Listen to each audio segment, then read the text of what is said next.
minutes, and we'll go ahead and start some of the announcements and whatnot.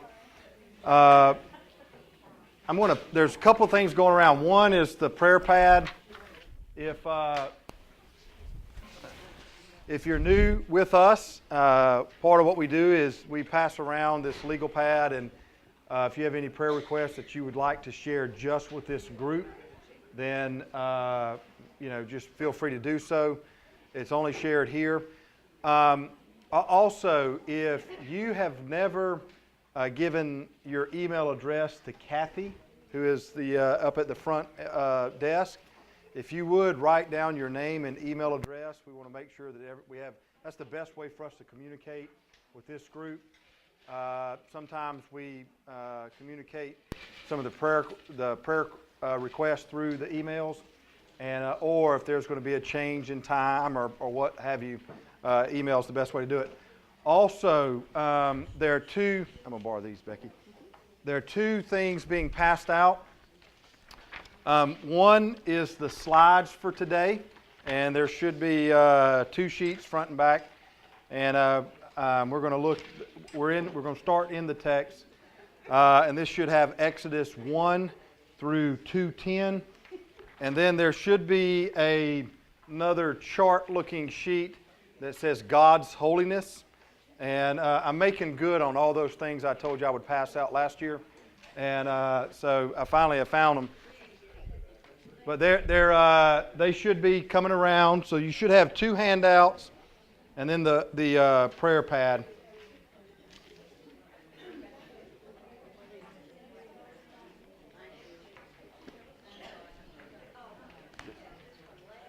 I do. I also have a few slides from last week. If you did not get information from last week, if you will raise your hand. I got 1, 2. This is slides from last week. 3, 4. All right. I'm going to get Kathy to make some more copies. I've only got 3, so if you'll tell her to make that one. Yeah, make about 5 or 6. I've got, let's see, 1 here. Was there another hand? If you'll pass that back to Susan. And I know I've got 2 or 3 coming from over here. The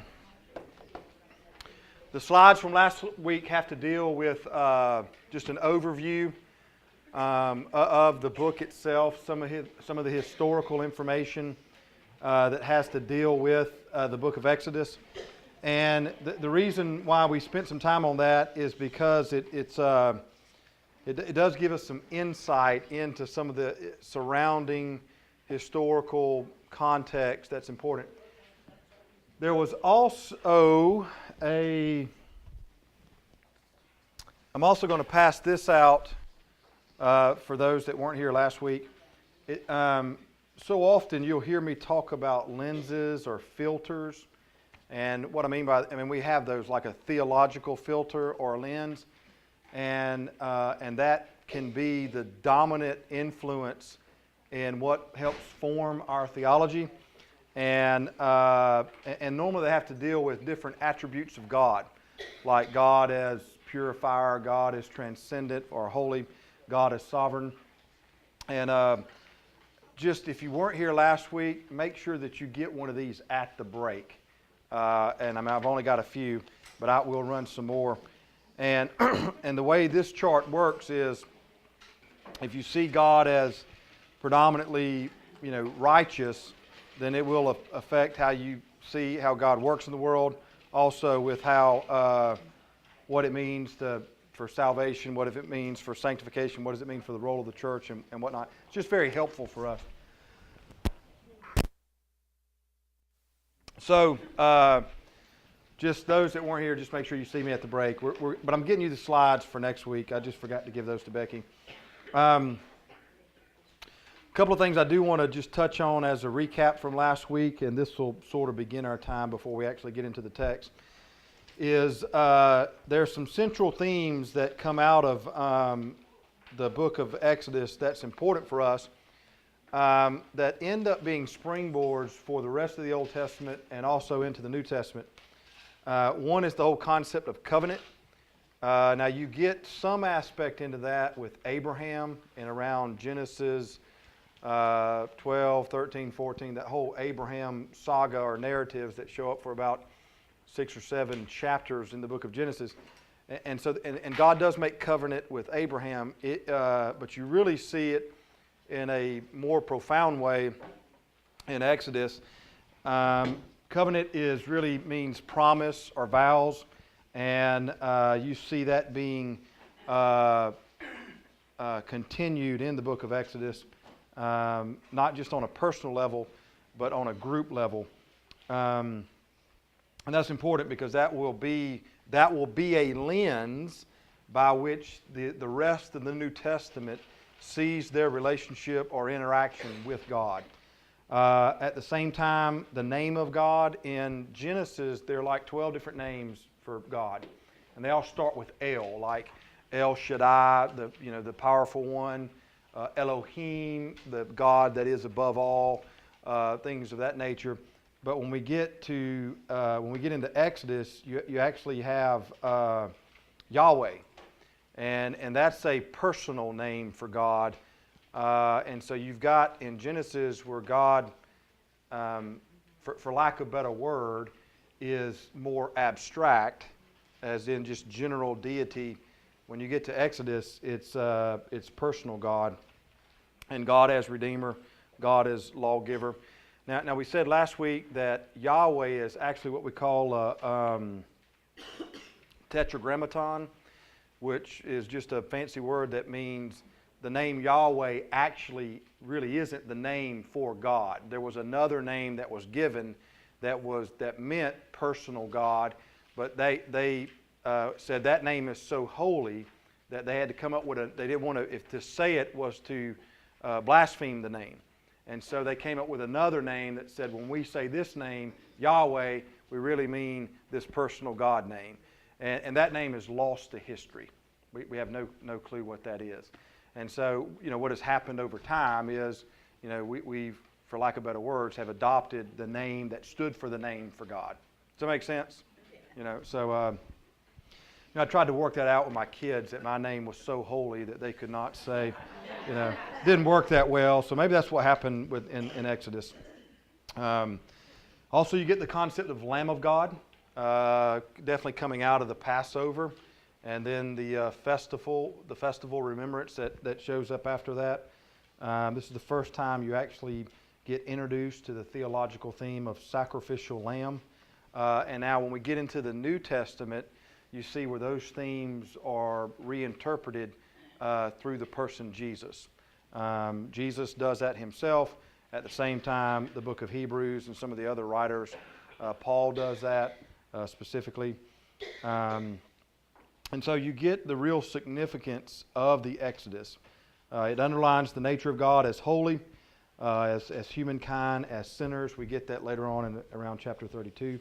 It explains the meaning of blood and sacrifice. It's a book of grace which reaches down from heaven, and of law which teaches redeemed sinners to live in heavenly terms. While some of the great biblical truths are foreshadowed in Genesis, Exodus pulls them all together, giving them a shape and a definition that the rest of the Bible will not alter. And that's very important for us, because going forward, that's what you will experience as you read the scriptures from Exodus forward. The way the book... Yeah, I think it's on the way. There should have been 45. We might be a little thin. So... That's right. Yeah, limit to one. Thank you. Yeah. All right. Are we? Do we need any more? Anybody else need one? All right. We need two up here. Okay. Yeah. Just keep in mind, greed is one of the 7 deadly sins, and so that can show up even inside the church.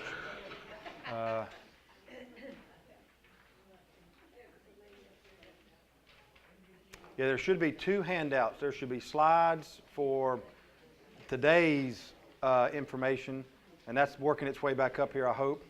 and there should be a handout that has to deal with God's holiness.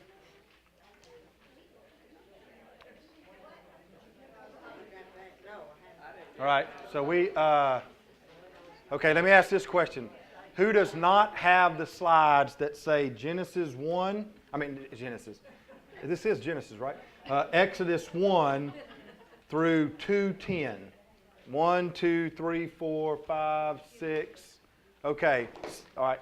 Who does not have the slides that have to do with God's holiness that looks a little like this?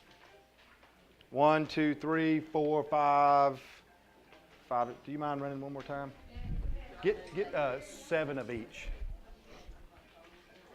All right, we're working it all together.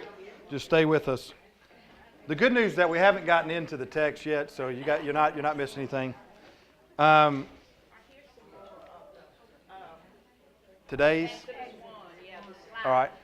If you'll pass that to Peggy. All right. Who else needs today's stuff? All right, over this way here. If you'll hand me, do y'all have them? All right. Where'd they go? Miss Faith, can I? Yeah, I'll take those. Thank you. All right. We did. All right, here's this week. This week. All these are this week's. All right.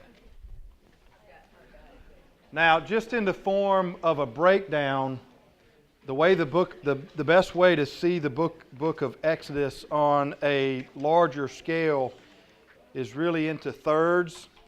And this is in the slide from last week, so I'm just doing a recap.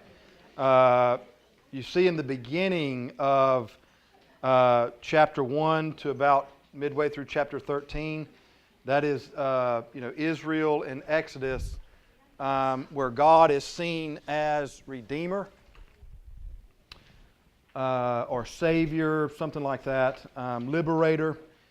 And then when you move through the middle of chapter 13 through chapter 24, you've got God seen with Israel more as the sustainer or the companion God.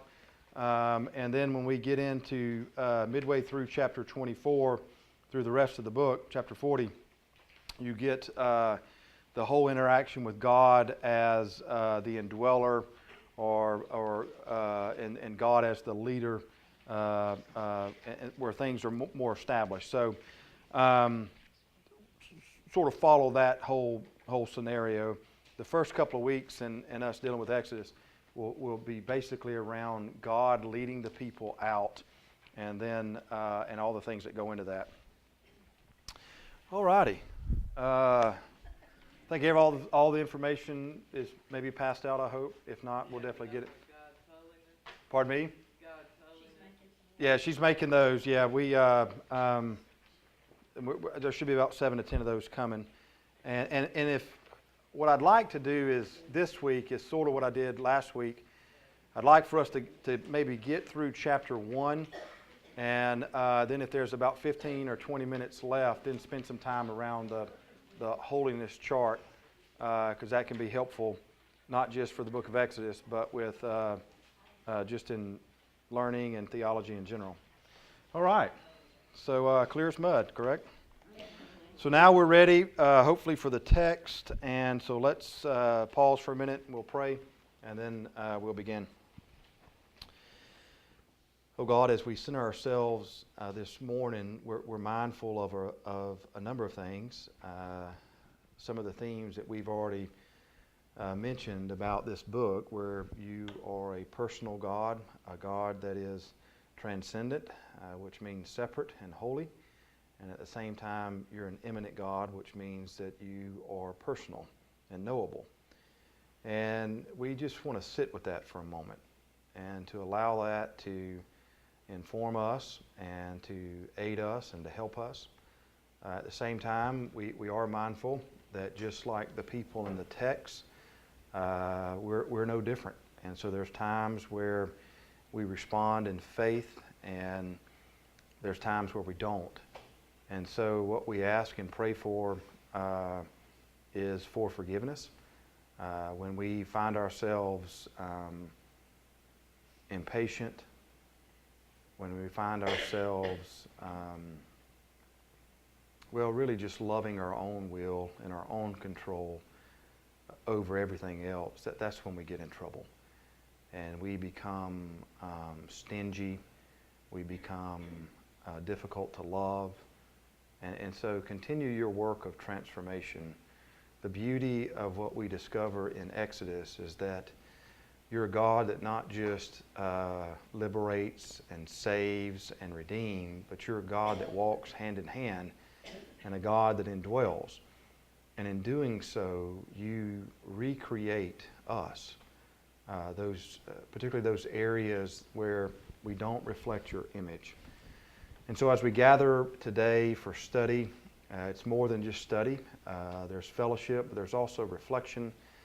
And you are intimately aware of everything that makes us who we are, what we're thinking about, the things that we carry even into this room. Some of those are good things, and yet some of those we wish desperately we could drop off someplace else. And so we bring all of who we are in hopes that in this time we commune with you and we find ourselves growing in your likeness, because we know in the end that leads to wholeness, and that leads to a sense of peace and a sense of joy that transcends every circumstance. And so we count on that and we hope for that. And in the end, we want to be with you. So guide us and direct us in the name of Christ. Amen. All right. Yes, ma'am. You said transcendent was separate and holy? Separateness, otherness. Well, holiness, the dominant word in the Old Testament for holiness means to be separate. And like you're gonna have to bear with me. I stayed up late watching that football game, and so my tongue has not. It's still back at 6 o'clock, and I have a predisposition to stuttering when I get tired, and so we'll have to work through that. Degrees of quality would probably be a good way of seeing that. Degrees of quality. But don't make the assumption that there's at least a baseline of the same quality, as if to say it's all cotton shirts, but one shirt is wider than the other. That's not the way God and humanity interact. They don't start on the same place, but there's definitely like when we talk about purity, or when we talk holiness carries a purity component, and there's, someone might be purified according to the Scriptures, but that's not the same level of purity of God. And so it's not like they start on the same page, just God is more of it. No, it's completely separate. It's a totally different ball of wax altogether. But the predominant word in the Old Testament, there's a couple of words for holiness, but the predominant word means to be wholly other, to be completely separate by terms of comparison. And so, and the word there is transcendent. To be, the idea is uncreated. If you can think of, God. This is the creation, and God is completely separate from the creation when compared to, say, humans or people or everything in the created order. They are not on the same playing field. And now this is significant because this right here is a Judeo-Christian worldview of creation. But there's a pagan understanding is that God and the created order are, they're all mixed together.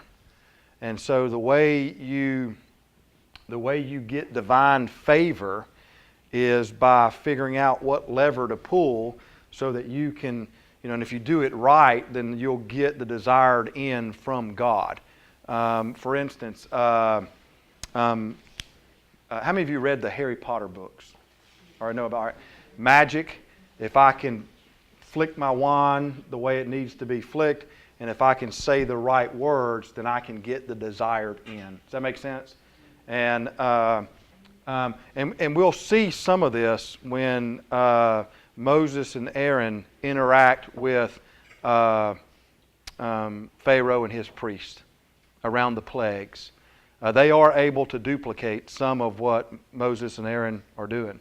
Remember when Moses throws down the staff, what do? They throw in their staffs. There's 3 of their snakes, 1 of Moses. And then the first 2 plagues itself, the Nile, the water turns to blood. Well, they're able to do the same thing. And plague 2, they're able to do the same thing. Now, when you get to plague 3, it's different. And this is a biblical, Judeo-Christian, theological world, how the world is seen, and it is that God is completely separate. God is uncreated, everything else is created. And pagan cultures, it's not. They're all just jumbled and mixed together. And which means then humans can, for lack of better words, yank the chain of deity to get what they want. Does that make sense? I mean, it's completely different. I mean, this one is theocentric, God-centered. I don't read like God-centered here, but God dictates. This is more on an anthrocentric, human-centered. The human can do what they want if they learn the right stuff. And so that's a good question. Does that make sense, y'all? All right, good.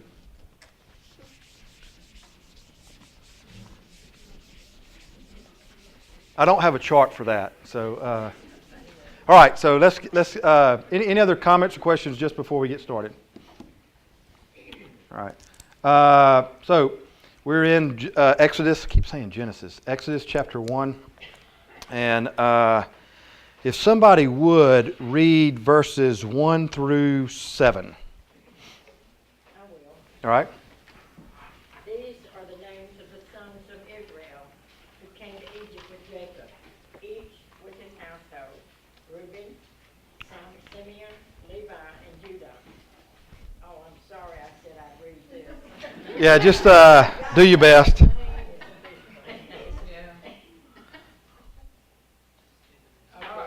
Continue.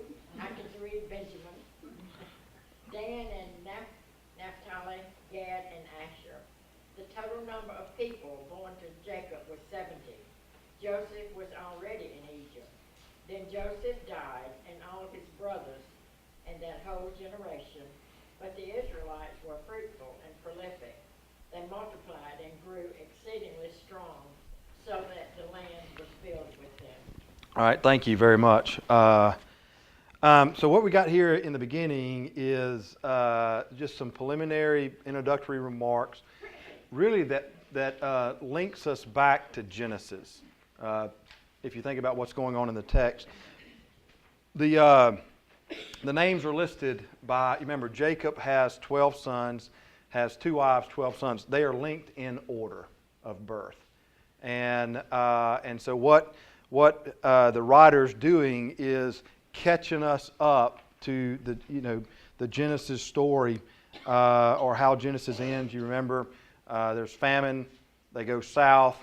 Joseph is sort of like a vice regent or an area manager, and under Joseph, Jacob and all their descendants do well. They're cared for, and so this tells us what's happened in the meantime.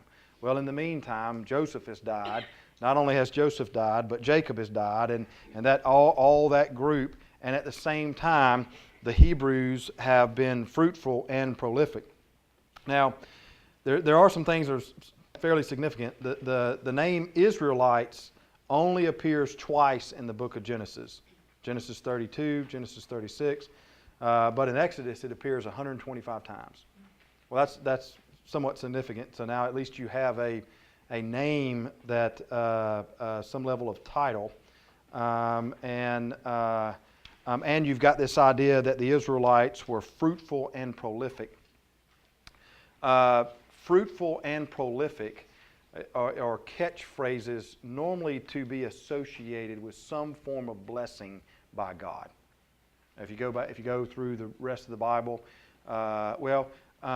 Sarah, Abraham's wife, when you first meet her, what's going on with her life? No children, which means she's what? She's not fruitful. All right. So I mean, Abraham even has these conversations with God. Where's my descendant? My house, my inheritance is Eleazar. And we don't even know who that guy is, but I mean, you've got this idea that at least in Old Testament terminology, and it's in the surrounding culture, so it's not just Hebrew and Christian or Judeo-Christian understanding. That time period equated fruitfulness with some level of being blessed by God. So it's interesting to pay attention and to at least see that this is the term, or this is the phrase that is used to describe the Hebrews, to describe the Israelites, is that they, however it may be, are being blessed by, they're being blessed. They're growing, they're fruitful, prolific. But this also begins what, in the book of Exodus, what we would probably call dark days. Because even though right now this introductory remark sounds pretty good, descendants have died, that's natural. But people are growing and seems to be doing well. At least that's what we can get from the first 7 verses. But when we get into verse 8, it turns south really quick. What's interesting, and we're going to read 8 through 22 in just a second. But I want you, as we're kind of thinking about all this today, think about the idea that we don't really get insight, or it's not explained for us what happened. How did it go from being fruitful and prolific in verse 7 to from verse 8 to verse 22, forced labor camp and genocide? And we just don't have that answer. And, well,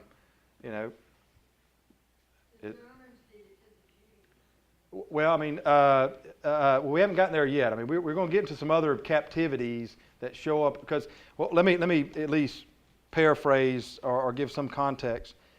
There are other enslavements in the Old Testament. There's what we call the Assyrian captivity that we're looking on Sundays about kings. Well, last week we talked about Jeroboam. He's the first northern king. This week we're going to talk about Jehu, and he's a northern king. But the northern kingdom gets wiped out by the Assyrians. And then about 150 years later, the southern kingdom gets wiped out of because of the Babylons. Both of those, into some form or fashion, from Israelites, the Israelites say one of the causes of both the northern captivity or enslavement or the southern captivity and enslavement was because of our own actions. We have left God. All right? That's not the only reason, but that's one of the dominant reasons from their mouth. Okay? We don't have any of that in Exodus. So when we make these comparisons, at least from the biblical picture, where you have 3 enslavements, the Egyptian, the Assyrian, and the Babylonian, the latter 2, or at least some form or fashion, is the people did not do what they promised to do, and this was one of the causations. They ended up moving in those areas, and the end game was enslavement. With the Egyptian enslavement, there's none of that. It's not the same. There's no explanation for why this happened. My question to you is, how does that make you feel? There is an explanation. What is it? That came to me and they were afraid of it. Okay. Well, I mean, so basically somebody be punished for having children? Well, I don't know. They're just thriving so. Hang on. We haven't got there yet. We're still in verse 7. So, I mean... Martians came here and all of a sudden they begin to be more Martians. Well, all right, okay, well, how many of you think that if you are obedient, and a command early on in Genesis is, be fruitful and multiply, if you are obedient, you should be slaves? How does that sit theologically? You like it? Hang on. Maybe they left God, as Well, no, there's no explanation of that at all. We don't even know what leaving God is because we don't even get sin until verse 32. I mean, chapter 32. They weren't told that, were they? What? Be fruitful and multiply, so maybe they didn't see that as a good thing. Well, we know why they are enslaved. We're going to find that out. Pharaoh is fearful, and he does what any leader would do. Okay, but my point is, from the Hebrew perspective. Now, you have not been given any insight into what sin is because you don't have the Ten Commandments yet. That doesn't show up till chapter 32. So all you do know, what's been passed down is be fruitful and multiply. That's well established in the book of Genesis, right? Okay? So they're doing that, and everything's going great, and then all of a sudden they end up with a couple of centuries of enslavement. Theologically, how do you justify that? I'm doing what I should be doing. Hey, God, throw me some love. All right, okay, well, that's fine. Then, I'm asking the question because... I think human nature, you tend to think, well, if I do what I'm supposed to do, I should be rewarded. Right. Are they rewarded? It's when bad things happen to good people. Sure. So we can't get away from C.S. Lewis. Y'all just need to realize that. But that's my point. Is not just they're doing in loose terms, fruitful and multiply. That's a sign of some level of being blessed. All of a sudden they end up in enslavement. We don't get any insight into if that's on their own. If that's because of their actions. Actually, you can draw the conclusion that it's not on their own actions. So you would think that they should not be enslavement, at least human nature. So there's that. How do we? There's that insight of what happened, but then there's also no explanation. See, sometimes I think it's okay if at least we have an explanation for why, but we don't even get that here. Well, we're really mad. Well, all right. Joanne, you're an honest person. Thank you very much. So she goes, we're really mad. But that's the reason why I asked you that question, and I'm sort of playing a little devil's advocate here, is because I can tell you that's a real issue for people inside the church. Now, we might not be admitting it here now, but I can tell you that when you don't get an explanation of why things are happening that are bad, and you have been faithful.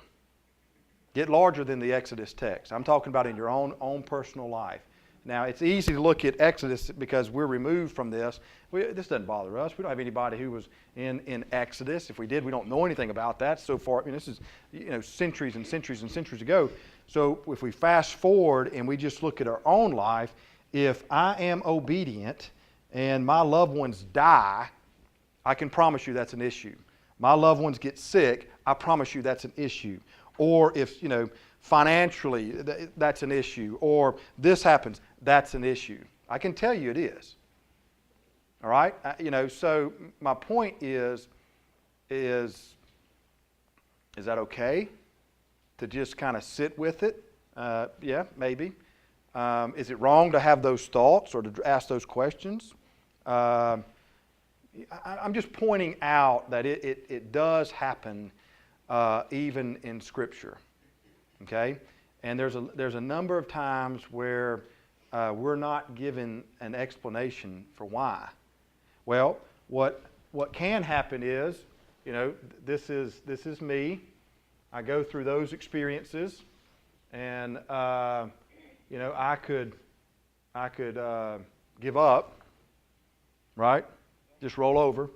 I could get angry, blame, right? Chief component here might be God. Or I could blame, I could do self-reflection if it's myself, or I could just accept it. When you were teaching us Revelation, there was God didn't promise us explanation in Revelation. Right. Well, there's not. Revelation is a good example because you don't get a lot of explanation for why. What you get is, Revelation and Exodus are real similar because you've got You've got God who oversees His kingdom, His world, and it's being compared to another kingdom, to another world. And there are times where this world acts out against God's people, and God is just saying, just be patient. That's right. Okay, well, with us. All right, so let's think about that for a second. Okay, well, trust. All right, so that's maybe a derivative of all this. Is that easier said than done? All right, so my point is then, how do, couple things. One, when you know someone is going through this, do you just say, trust him, everything's good? But how do we cultivate trust? I mean, if you are Moses, or just say you get sent back in time to the children of Israel, to the Hebrews at this time, and it's year 150 into their enslavement. They're going to go on for another about 150, 200 years, or even more than that. So you just kind of say, trust. It's going to be okay. I mean, Shane, when you have these issues, you go through all those things, but if you do trust, I mean, you finally get to that point. Of what? Acceptance? Trust. Okay. And then I guess acceptance comes after that. I mean, but you have to. What are you going to do? You can lay down and die. I mean, Yeah, you you have some choices. You can roll over. But, I mean, be angry. certainly you get angry, Right. but it depends, I guess. This has happened for two people since Exodus, till now. Sure. And if everybody that had those issues had laid down and died, there wouldn't be very many of us. Well, I'm not trying to convince you of anything. What I'm trying to just show you is that the same things that we process, it's also here, okay? And unfortunately, there's not an explanation. But the Bible, and this is not a curt statement, it is not concerned with giving an explanation, all right? Which is difficult to understand in our world. And but that doesn't mean that God doesn't care. That doesn't mean that God is not active, because later on when we get to chapter, at the end of chapter 2 into verse 23, there are these verbs that describe how, I think it might be then, there are verbs to describe how God sees, God hears, God remembers, and God is going to act. It could be, at least a question that is asked is, if they are fruitful and prolific, which some levels of doing what they should be doing, and then all of a sudden it ends up just with, just horrible enslavement for generations to come, what are some of the causations that can come out of that? They weren't fruitful and multiplied. I mean, I think that Pardon me? if they were not fruitful and multiplied, then they became less and less of them and more of the others. Do we know if they became fruitful? I mean, that's today. We have a culture that's not fruitful and multiplying in the United States, and we're likely to be taken over by people who. Well, the text says that they're fruitful and multiply, so I mean, yeah. Yeah. Yeah, verse 7, but the Israelites were fruitful and prolific. They multiplied and grew exceedingly strong, so that the land was filled with them. You got three statements saying the same thing. You think back to, keep in mind, Hebrew and Greek doesn't have highlighting and bold and fonts and whatnot. So if they want to emphasize something, they say it different ways over and over and over. So where we at least in these introductory remarks is that because of what we know in Genesis, that to some degree fruitfulness and prolific are tied with doing what was at least tasked of humans in Genesis. They were good at that. They grew strong. They filled the place up. And yet, immediately, because of that, because of being obedient, they end up in enslavement.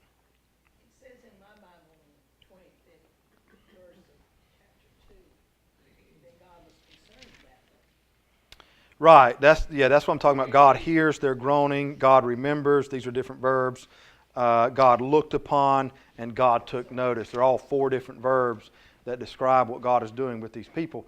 But before that happens, I mean, there are generations of people who they don't know anything about that. They're already dead because of what happened with Pharaoh. Listen, I'm not trying to. I want to press you on purpose because there are things that show up in Exodus that we do not get an explanation for, or at least not a good explanation for. There are things that we experience in our life that we might have an explanation for, but it might not be what we would call good. And and the issue is then, how do we respond? Do we, because you'll see the Hebrews in their first response is they're angry. Some of them cry out in prayer. Some of them are angry. When Moses comes back and his first trip back, he makes a mess of it. And so they get mad and angry, and they're mad at God. And so, if you find yourself in those places, unfortunately, the history of the church has not done well in explaining that. And so we are really good at teaching the end game, but we don't want to really teach much about what's the means to get to the end game. So what we say is just believe, have faith, trust, God cares. Well, those are all true, but it might take somebody some time before it gets there, because it took even God some time before He acted. Now, whether or not, I'm not limiting God, it's just what the text says. They cry out in prayer. God does not answer them right away. Now, we don't know why. Again, that's another explanation that we don't have. We know that He does answer. He does look. 4 different times it says it at the end of chapter 2. But there is a time element involved. We cannot dispute that about the text. All right? That doesn't mean that God is not loving. That doesn't mean that you or me or the people in the text are not hurting. We're just making some observations about the text, and yet we don't have an explanation of them. And they're going, listen, I'm the youngest one in the room, so y'all know this better than I do.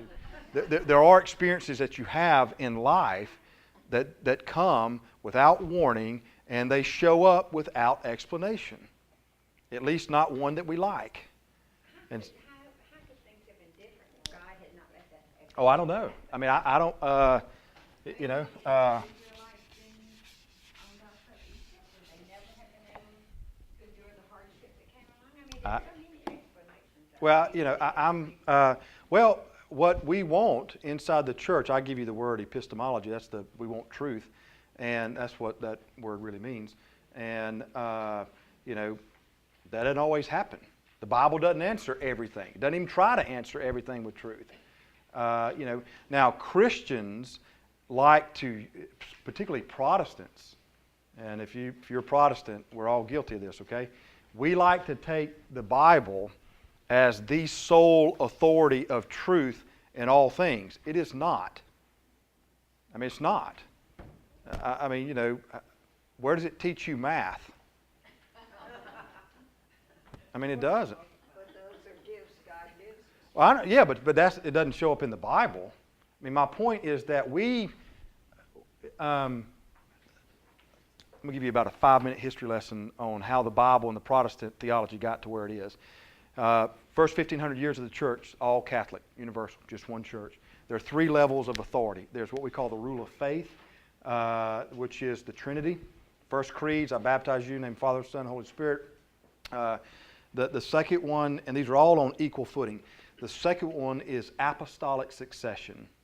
Jesus, disciples, the disciple of disciples, the disciple of disciples of disciples, on down the line. It's where we get the whole line going down to the Pope, to bishops today. And then the last one is Scripture. Okay? They're all on equal footing. What happens in the Protestant Reformation is that, of these 3 levels of authority, there are people, Luther being one, that looks at the apostolic succession side and sees it being corrupt. So in his mind, this is not really a good authority anymore. So he's only left with the Bible, and he's left with theology. Well, the theology behind of the Catholic Church, large C now, and Protestants, they're basically the same. There's just, the theological differences that take place have to do with where the apostolic succession has been corrupt. For instance, who speaks for God, stuff like that. But the idea of Trinity is true in in the Christian church. So both have this in agreement, correct? So what Luther does and what the Protestants do is they reach out towards this and they find themes, lenses for God, one being king or sovereign, which will trump this, correct? If I belong to the king and the king can speak to me, I don't need apostolic succession to speak for God to tell me what I need to do. You with me? And so what the Protestants have done, we have overemphasized this to be the authority on everything. That's good theologically, but it is not the authority on absolute truth, because it doesn't try to do that. The Bible does not try to define everything and to tell you what everything is when it comes to truth. It tells you that there is a God. It tells you God's desires. It tells you how to interact with God. And it gives you a long history of God revealing Himself and people interacting with God. But there is so much that the Bible just does not concern itself with. Correct or not correct? All right, so when the church then says, I mean, how many times have you gotten into a conversation and out of your mouth before you even realize, well, the Bible says, as if to say, I've just trumped you into discussion. And a little bumper sticker. The Bible says it, I believe it, that sells it. Well, maybe for you. But I mean, it doesn't, we have a tendency inside of the Protestant church to want the Bible to answer all truth. We're asking the Bible something that it's not even wanting to do. I mean, for instance, was the world created? It says 6 days. Well, what does that mean? Is that in Monday to Saturday? Okay. Well, I mean, you can make a case. It says days. I mean, does days back then mean what it means now in days? When we start playing around with numbers in the Old Testament, some of them are literal, some of them are figurative. Is this 6 literal or 6 figurative? I don't know. Listen, trust me, I really don't want to do creation, evolution, but we're chasing a rabbit trail. I just want you to see this because this is important. We ask of the Bible things that the Bible is not necessarily trying to answer. It does not tell you the when and the how of creation. It tells you the who and the why. If you don't agree or you don't know or you don't like or believe, go back and read Genesis 1. Tell me when the start date was. It's just one Hebrew word, in the beginning. Well, what does that mean? Another interpretation might be when God decided to create, this is what He did. He created it. Okay. But I mean, is that yesterday? Is that a gazillion years ago? Is that 5,000 years ago? I mean, there's some people that can try to go back and get the actual year that happened. Which one is it? Is it 6 literal days, 24 hours? Well, okay, well, it does for some inside the church. It's a big deal for some. And so, and the way one of the chief sources to define what matters to them is the Bible. Okay? That's fine. But I would just ask the question, is the Bible asking the same question that you are asking? Is it trying to answer the same question that you are asking? I would argue that it's not. It's just not concerned with it. It's not a question that the biblical writers were concerned with. And so they don't answer it. That doesn't mean that it's absent on the voice. It's just not what's concerning them at this time. Does that make sense? And so we get to Exodus, and what we find is that people are doing, for the most part, what they think they should be doing. And the next thing you know, they're enslavement. So let's look at that. Verse 8. Then we're going to take a break. Somebody read verses 8 through 14. Now a new king came to the throne of Egypt who knew nothing about Joseph or what he had done. He told his people, "These Israelites are becoming a threat to us because there are so many of them. We must find a way to put an end to this. If we don't and war breaks out, they will join our enemies and fight against us. Then they will escape from this country." So the Egyptians made the Israelites their slaves and put brutal slave drivers over them, hoping to wear them down with a heavy burden. They forced them to build the cities of Mm-hmm. Ramses as supply centers for the king. But the more the Egyptians oppressed them, the more quickly the Israelites multiplied. The Egyptians soon became alarmed and decided to make their slavery more bitter still. They were ruthless with the Israelites, forcing them to make bricks and wood and to work long hours in the field. All right, so we get now where Pharaoh enters for the first time here in this little portion of Scripture. And what we have is, remember last week we talked about how the dominant time period for how we see the Exodus had to deal with these Hyksos, these shepherd king people. And they were not Egyptian born, but people who came down from the north. And so we have the restoration of the empire or of the kingdom where Egyptian born people push out the shepherd kings. And so we have a new Pharaoh that comes in. That's fairly established by historians and theologians. And so this is old school Egypt who now has the throne again in the Egyptian empire. They push out these foreigners who came down from the north to rule things. And so they look at, and what most archaeologists and historians believe is that these shepherd kings were very friendly with the Hebrews. So if you are the leader now of the empire and you've pushed out the shepherd kings, but their main allies now sit before you and they are very numerous, what's going to be your predominant thought? I got to control this, right? And so you get this in the text. He looks out, he sees that they are numerous. We need to be careful because if they multiply even any more, they're going to outnumber us. This is a militarily big issue for Pharaoh. He's just taken over. He's got the throne. You don't know if these shepherd kings are coming back. You don't know if there's somebody else who's waiting to sort of empower the Hebrews to overthrow Egypt, and then then there's a new group of folks who's trying to rule Egypt. If you are now the new Pharaoh, and you've got to get control over all this situation, and you've got this variable out here that could be a big potential problem. Well, you could see Pharaoh's reactions. We got to control it. We got to get a handle on this. And so what he does is he creates these through oppressive means. He creates basically forced labor camps or some form of that. And then when we get into 15 through 22, we're going to see that it's genocide. That the forced labor camps did not. That they were effective to some degree, but they didn't do exactly what he was interested in. And so now he's got to step in and do one degree more.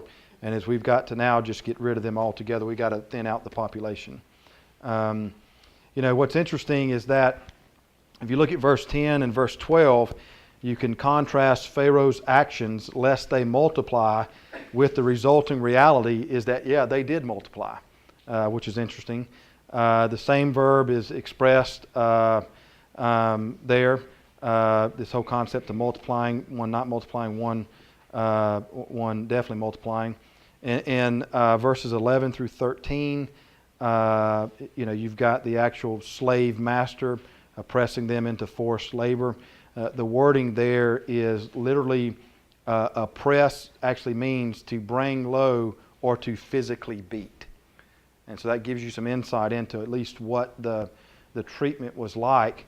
The phrase used them ruthlessly appears only 5 times in the Bible, 3 times in the book of Leviticus, and 1 time in Ezekiel. It's also used here. It means to display violence against. And so all that is to give you some description. This isn't just, I'm going to send them down to punch the clock and they're going to have to work 2 hours of overtime. This is more than that. This is some level of physical aggression, some levels of violence against them in this type of work of environment. So it's not pretty, however we want to slice it. If someone will read, will we need to take a break? Where y'all at? Take a break? Is that what we said? All right, let's take a break for about 5 minutes.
Yeah, I'm known for stealing pens and everything else on our staff, so don't give me something that ends up being redistributed someplace else.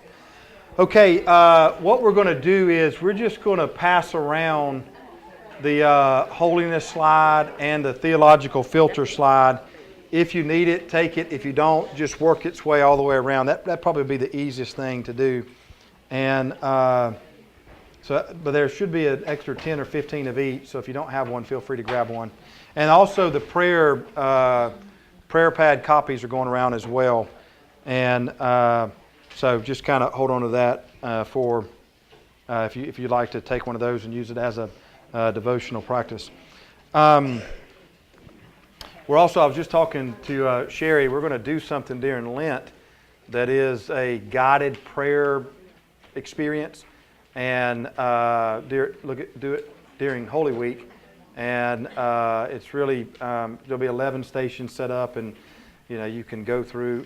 When y'all travel, do you ever do those little guided tours where you put the little things on? That's what this is, and it's really interesting and neat, and I think that you'll enjoy it. So we're putting the finishing touches on that, but we're going to do that during Holy Week. It will be, probably will be in this room, and it may be in the room here or the room there. 11 stations, and probably just for space-wise, we'll only have it available for about 3 days because, Holy Week gets fairly crazy around here, space-wise for us, particularly when we get into Thursday, Friday, Saturday, Sunday, egg hunts and children's event and Monday, Thursday service. So probably in the first part of the week that people can just kind of come.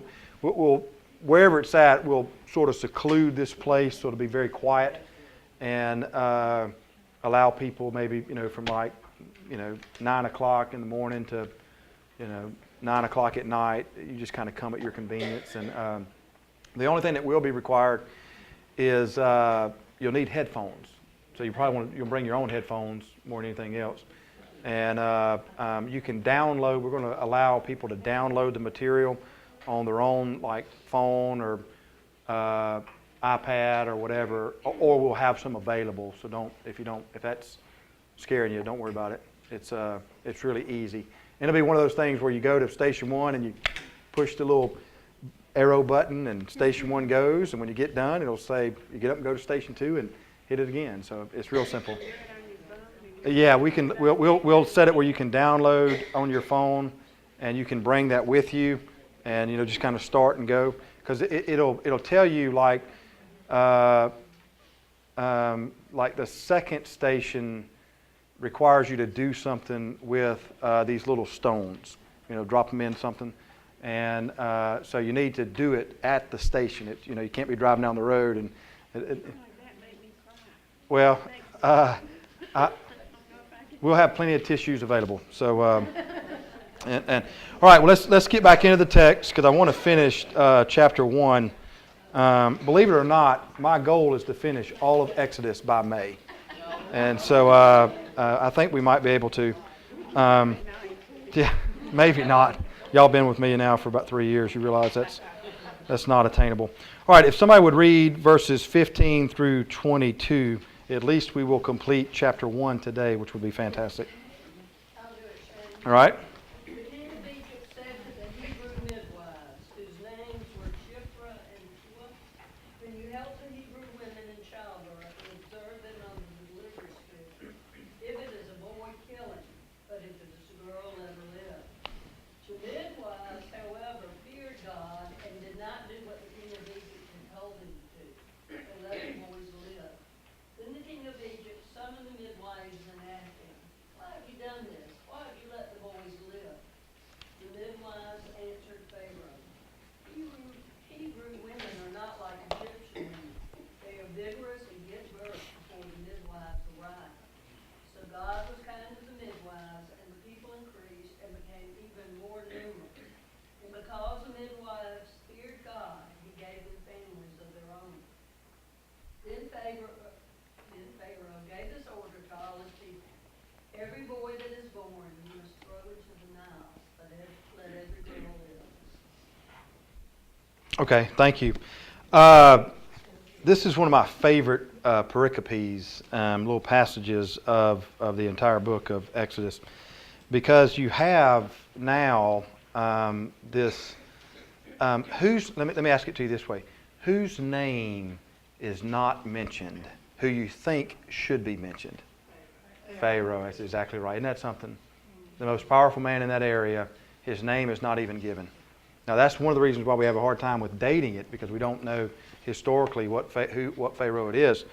But if you are writing this, and would you read an article and they wouldn't even mention who the players, at least the major players, are? I mean, you would probably think, gosh, the guy or the guy or the gal that's writing this, they really don't, they're not doing what they should be doing. Pharaoh's name is not even mentioned, but whose are? Midwives, right. Well, all right, so get back into this whole Old Testament understanding of fruitful and multiply.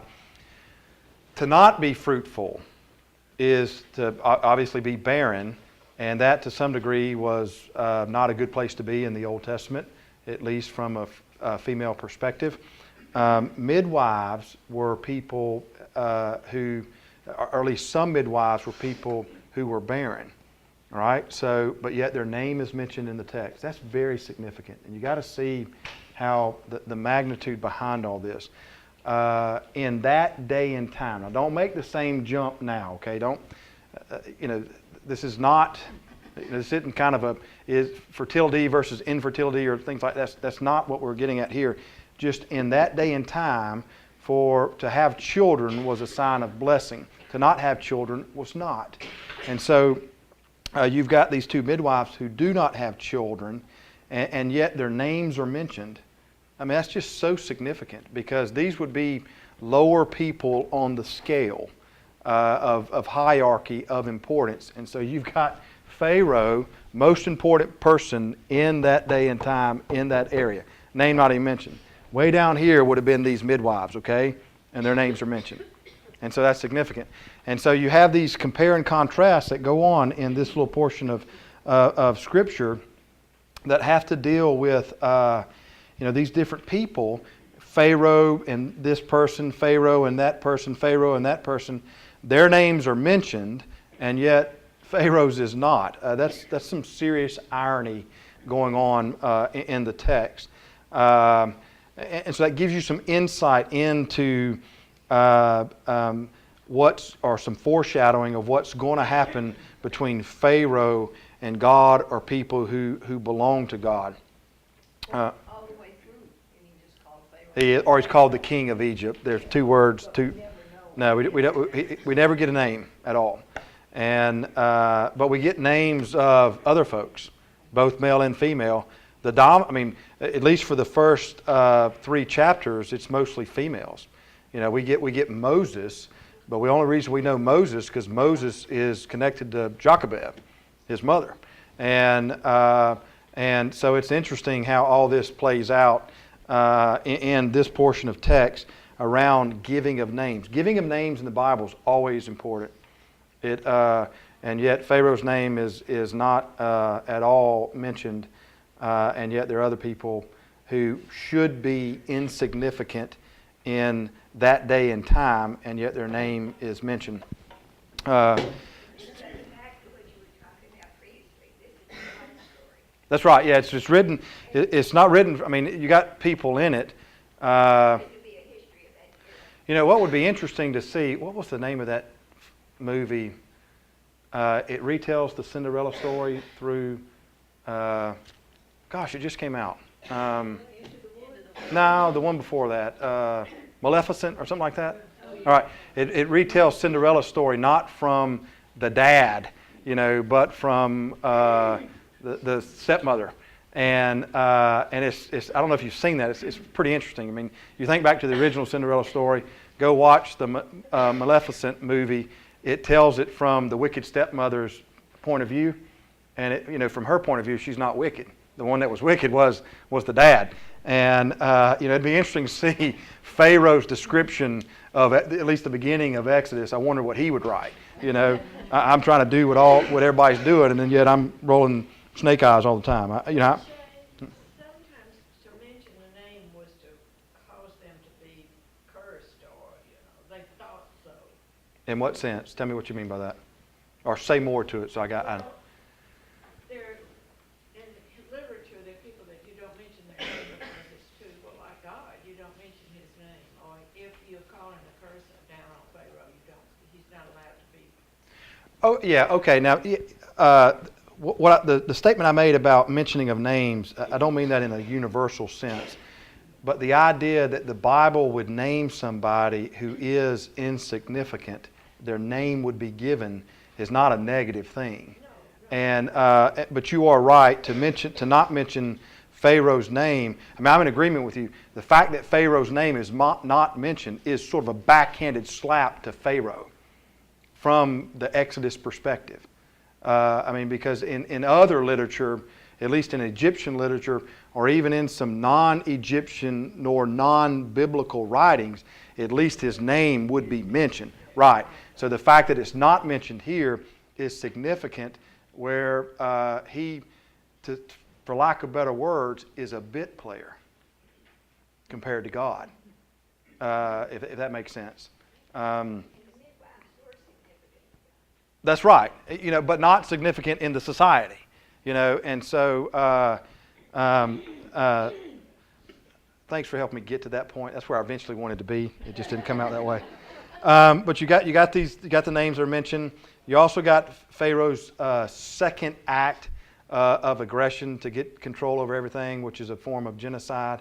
The original Hebrew does not say boy or girl, but says son or daughter, which is interesting. There's no ultrasound back then.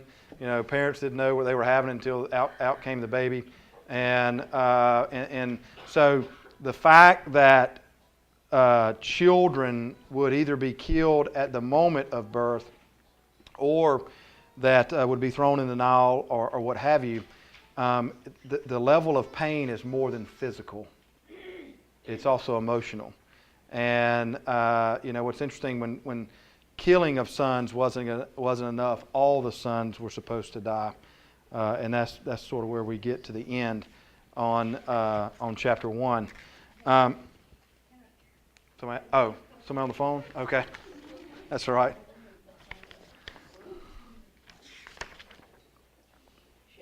Yes. Was that killing of all the boys Right. kind of ultimate right before Moses is born? Did that have anything to do with the last plague of the killing of the first? The idea of the firstborn. That's a good question. I don't know. Let me just leave it there. I think it's a great question to ask. My first impression would be no, because Israel will be claimed by God, and God will say, they are my firstborn, later on in the text. We're going to get to that, I think, around chapter 3 and into chapter 4. And so when we get into the plagues, the firstborn issue doesn't show up until plague 10, the final plague. And so you've got this idea of God claiming Israel and the people as a whole, or he calls them their firstborn, and so it's his firstborn against Egypt's firstborn. But I think you ask a great question that I don't know the answer to that. It'd be worth exploring. I mean, we'd have to, we'd be reading in to the text, but it's not all. The terms or the words that are used at the end of chapter 1 is that all males, not just firstborn, all males are to be killed. So it's more of a gender issue than it is a birth order issue, if that makes sense. But I think it's a great question. I mean, it's that's a phrase that shows up. Firstborn's important. What was his point in doing that? He wanted to control the population, and males have a higher status in society than females back then. And there's so many things that females could not do, and chief would be war. Yeah, right. I mean, so it was part of it was they did not send females out to fight; they sent males out to fight.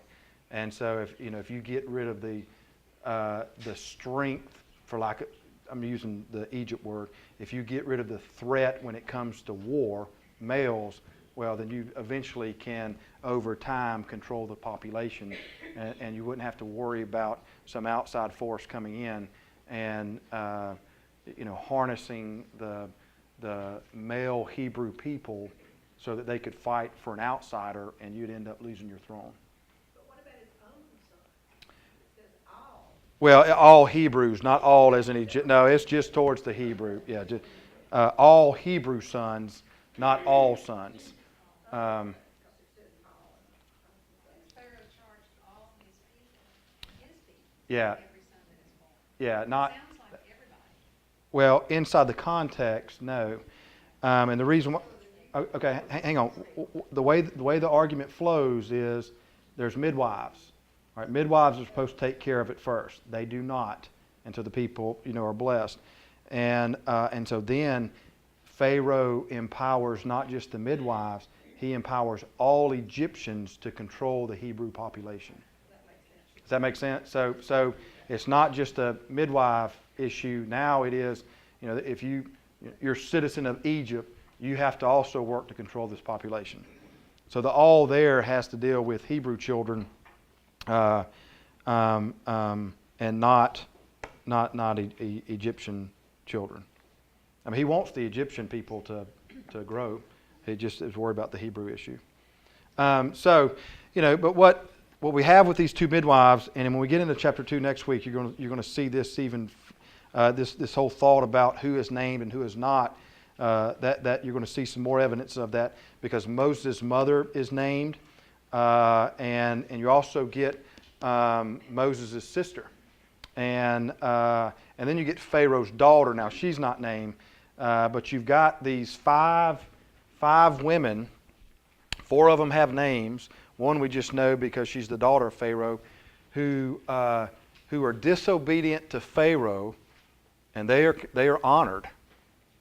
Right? At least we know the 2 are. They're blessed. They've given their own families. You've got, if you honor God, things work out well to some degree. If you honor Pharaoh, and they're not honoring Pharaoh, who would be the most powerful person in the room at that time. And so you can see what's starting to play out in Exodus is that it's going to be a showdown between God and Pharaoh over who ultimately will be in control. And the people who align themselves with God, according to the book of Exodus, it's not perfect. Right? They still have issues, but they come out differently than those that align themselves to Pharaoh. Which is interesting. Is that clear? Does that make sense to y'all? All right. Did you say their names were given? Whose? When we were talking about Moses' sister. Yeah, if you keep reading in 2, her name is mentioned. It doesn't show up in the very beginning, but her name is mentioned in the book of Exodus. You have Miriam, which is Moses' sister, and then you have, later on, you have Moses' mother's name mentioned. Actually, there's 2 names mentioned for Moses' mother in the book of Exodus.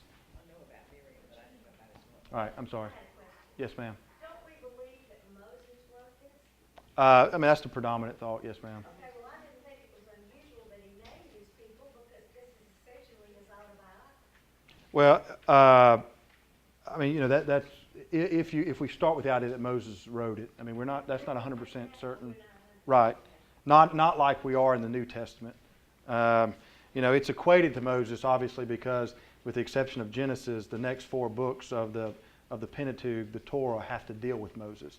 And so if it's not Moses, maybe it's somebody that's connected to Moses. Another thing that shows up in biblical writing that's, if we look at it from today's perspective, it's difficult for us to live with compared to what was going on in that day and time. They did not have a problem with Shane's assistant writing in Shane's name. That was common practice. Paul had someone who walked around with him that wrote a lot of, some of the books that are attributed to Paul, there were people that were with Paul that wrote them. there's some parts in his epistles that say, now I write this in my own hand. Well, I mean, what does that mean? Well, that means there's some of it he didn't write. And, or like some of the prophets. If you got Jeremiah going around doing all the stuff he's doing, he's weeping and he's giving messages all the way down into Egypt for years. Pardon me? That's ghostwriters and all the time. And that was common, and that was perceived as being totally fine. Compared to, our day would be, if it's a ghostwriter, how do we even know this person signed off on that? Well, again, that's not something that the Bible concerns itself with, because it was a practice that took place all the time back then. But if we apply, what we expect to take place in 2015, and we lay that on top of the Bible, again, we're asking of the Bible something it's not trying to answer. Does that make? It mentions that mother is the descendant of Levi. And I understand that. I just wondered if that was there from the very. Later on. I know the significance will be. Yeah. Later on, that's the reason I was wondering if it was. Yeah, in my mind, that's probably something where, they didn't walk around when Moses was being born and saying, I know that Moses is end up being the leader, so let me write a little bit now. This was written, after Exodus, looking back. Does that make sense? The Gospels are written that way too. There wasn't somebody who walked around with Jesus going, all right, on day 1, day 2, Jesus left the mountain and he walked, 1,000 steps and stopped and ate an apple, and then, that's not what they do. It's someone. The Gospels aren't written. They're written 30 years after Jesus' death, and they're either written by a disciple or they're written by someone who's talking to a disciple. And we don't know when this was We do not. together anyway. No, we don't. And so that's why we don't know, Sherry, 100% if Moses wrote this. But again, that is not something that the Bible is concerned with and trying to answer. And now, hang on. I want to go back to this because this is important. If you want from the Bible a sense of, absolute in our understanding, is I got to know who wrote it, when he wrote it, what he was doing, what number 2 pencil he used, and all that stuff. You're going to be disappointed. Because it's not concerning itself with that. And so when we get to the Bible, and it is written from a faith perspective. It's not trying to convince someone who is on the fence between Pharaoh and God. It's not trying to say, all right, for those people who are on the fence, we want you to read the book of Exodus. And from reading the book of Exodus, then you're going to come to faith and believe God and follow. That happens. But that is an action of the Holy Spirit. That is not an action of the Bible. Okay? And, the Bible is not trying to convince you to follow. The Bible assumes you already do. Does that make sense? It is written, the Bible is an insider's book.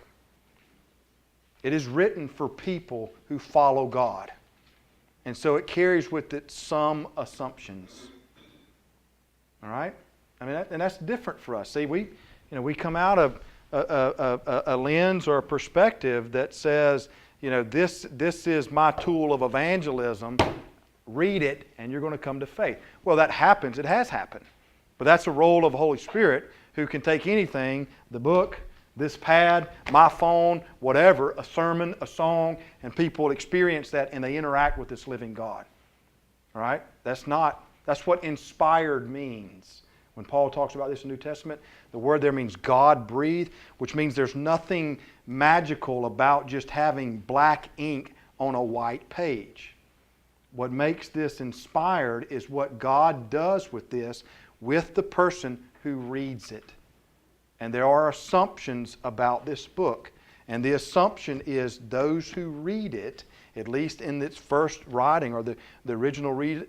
What did Luke's gospel, and even in Revelation at the very end, I write this so that you would know more.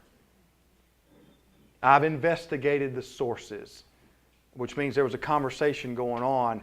I've got the answer for what we're looking for. It carries assumptions. And I mean, we come, if you follow the church's history, particularly coming out, it started 100 years after the Protestant Reformation, so you get into the 1600s. It shows up again in the 1800s, shows up again in the early 1900s. Big waves of evangelism. And these big waves of evangelism carry different, it's not the same in every time period, which means, like for us, the idea of the Great Commission means that's right, Great Commission means a great deal. The Great Commission is important to us. Well, that's late. In the Protestant Reformation, Matthew 28, who cared? I mean, that's not what they saw as their mandate to go out into the world.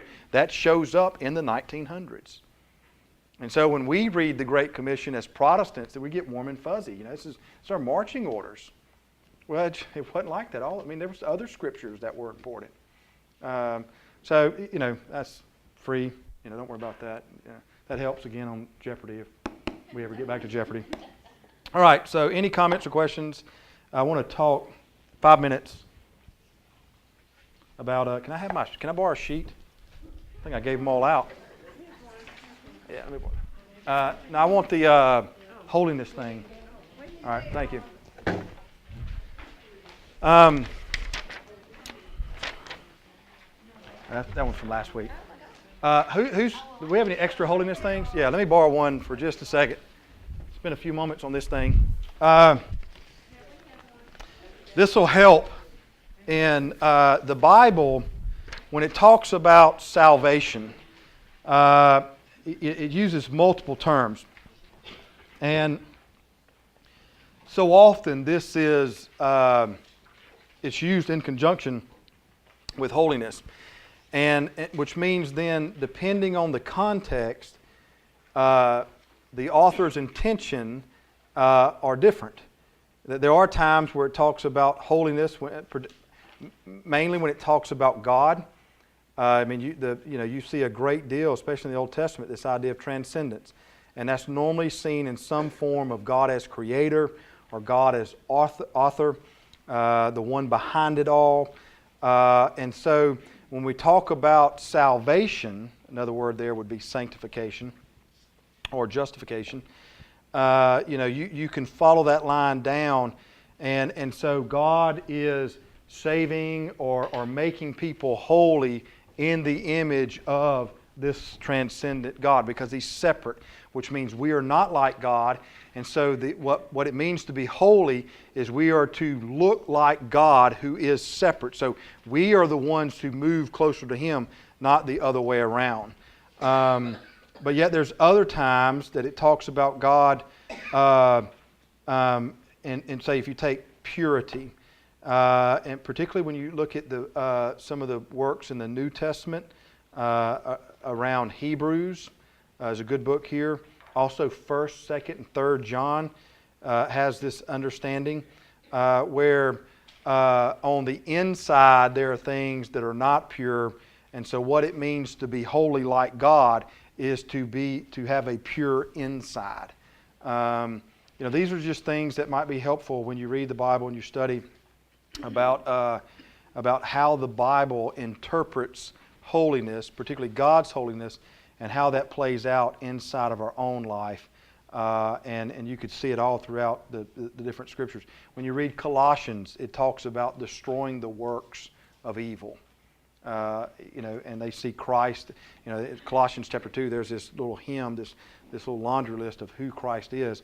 And one of them has to do with rescuing the captives, destroying things that are evil. Romans 8, that whole 8, 9, 10 in that area, you get this idea of God delivering, God purifying, God destroying things that don't reflect His image.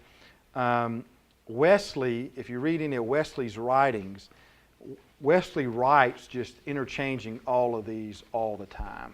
And so, it's good to have at least some level of understanding what's going on, because it doesn't necessarily mean the same thing every time.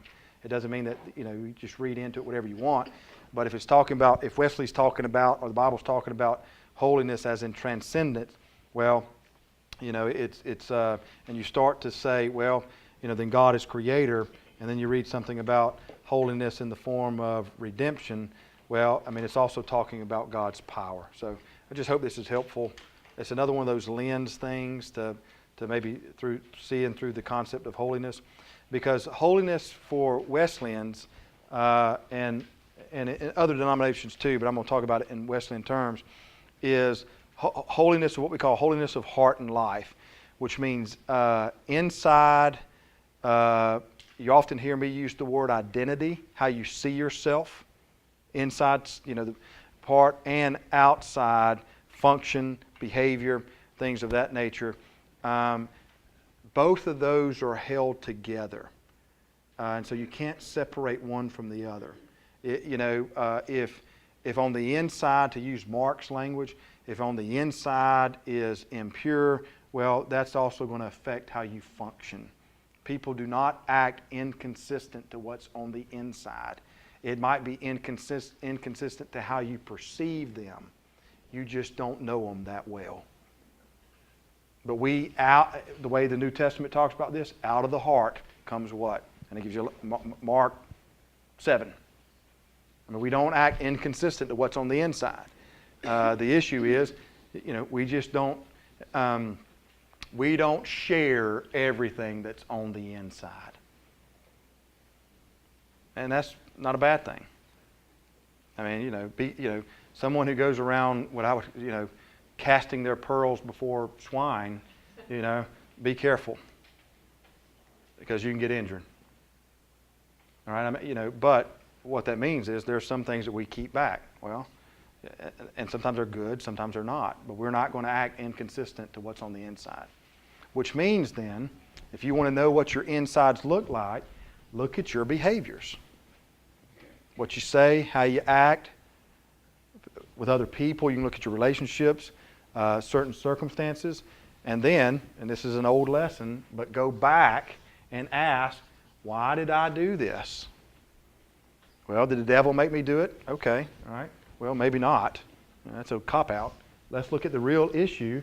What's going on inside of me? Are there things inside of my heart that are still in need of being purified? If I'm called to be holy like God, which means that I'm to move into God's image, not God to move into my image. So if there's things inside of me that don't reflect God's image, what do I do with that? Well, it takes a lot of courage to ask those questions.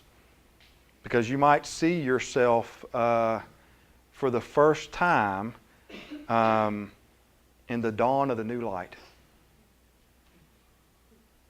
where the darkness is gone, and you can't hide. All right? And so, that can be very, very difficult. And so, but if you're not willing to work, see, the path to holiness is not an outward journey that you make. The path to holiness is an inward journey. All right? Because you don't act inconsistent than what's on the inside. And so if we want to be holy, it's not where we go and do 50 different things in order to build a resume that says, gosh, I'm doing so well, I'm doing better than everybody else in here, so I'm holy. All right? Well, the New Testament kind of debunks all this, because the New Testament says, yeah, go ahead and compare all you want. But the person you compare yourself to, oh yeah, guess what? It's God. All right, that's fine. If you like to compare, that's good. Well, just make sure you're comparing. Everybody, it's always good to compare yourself to someone that's less. And that makes you feel real good, But compare yourself to Jesus. Well, if you match up well, good on you. You don't have anything to worry about. But if you don't, you have to ask yourself, why? Where do I not match up with him? Okay, well, here and here. Well, why do I say this? Why do I do this? What does it reveal about my insides? Well, and it'll show you. Probably this more than anything else. Fear. One of the greatest things I've ever seen that came out of the church is the 7 deadly sins. And if you don't know those, spend some time around. This thing is fantastic. It basically boils down some of the major root issues that humans struggle with. All right? Pride, jealousy, lust. I mean, you can get all 7. Greed. There's 7 of them. Well, if you don't know what the root cause of what's dictating all this, start to work through the 7 deadlies. Is there a book? Oh yeah, there's a ton of them. I mean, Maxie Dunham writes a real good book on the 7. It's a workbook. It's a prayer. And it's 7 deadlies. It might be out of print, but basically it's sort of like if you ever take those disciple Bible studies, a week long. It's a 7-week study around the 7 deadly sins, and each week you focus on one of them. And they ask you questions. You read. I mean, I'm just telling you now. Be careful what you ask for. Because it starts with pride. Pride seems to be the one that opens up the door for the others. Because the root of pride is self-rule. Self-rule. And that's what pride really means. But there's something that shows up here. Well, here's where it gets really good. And this is one of the beautiful things about God. Once you get some of this stuff identified, and it's probably going to revolt back, or it's going to relate to different experiences in your life. So it's going to be tied to an experience. All right.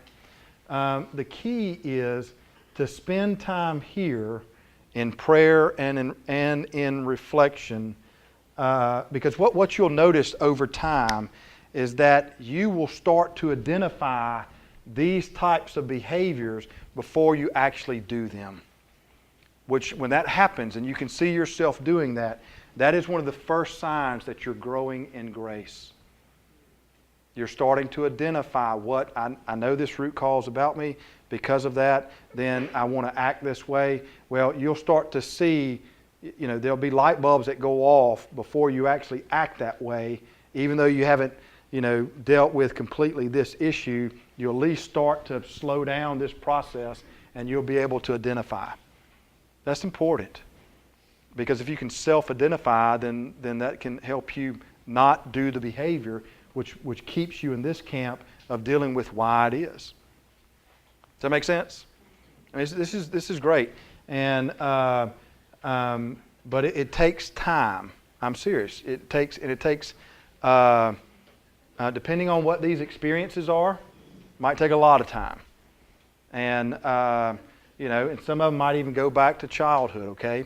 And that's okay.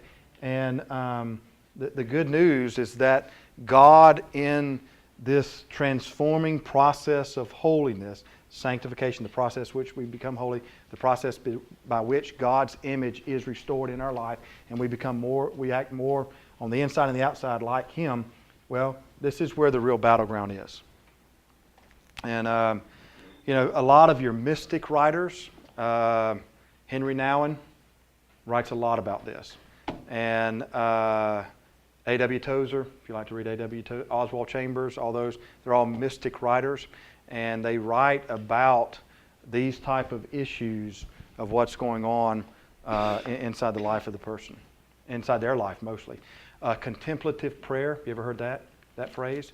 That is by far one of the greatest tools that are available to Christians to grow in God's likeness, but it's probably the least practiced because it requires time, which means you got to give it some time on your. When I mean time, I mean like time on your calendar.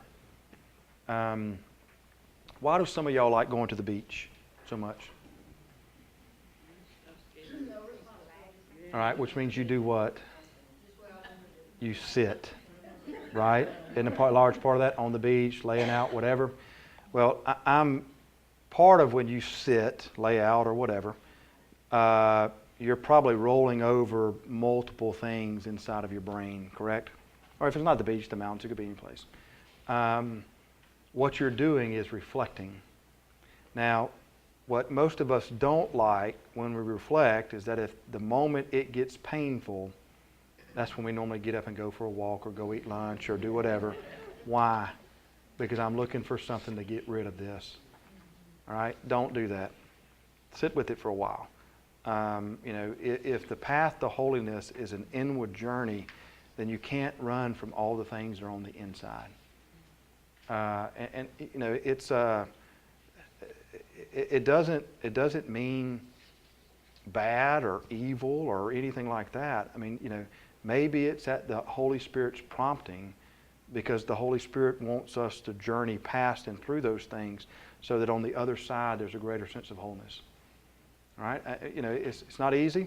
Sometimes you do it with a friend, someone you trust. But I mean, it's not everything that brings pain is anti-God. Okay? Just sit with that for a while.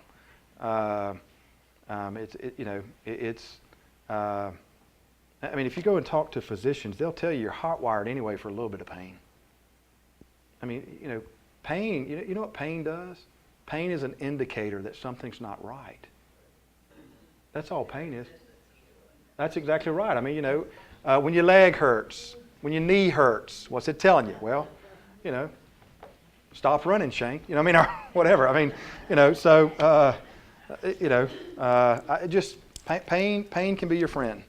And at least it is a tell or an indication that there might not, not everything is kosher in the state of Denmark. All right? Okay. Worked in a Hamlet quote. So, all right. Anything else? Kosher, a Jewish Hamlet. So, any other comments before we dismiss? All right. Go in peace. May the Lord bless you.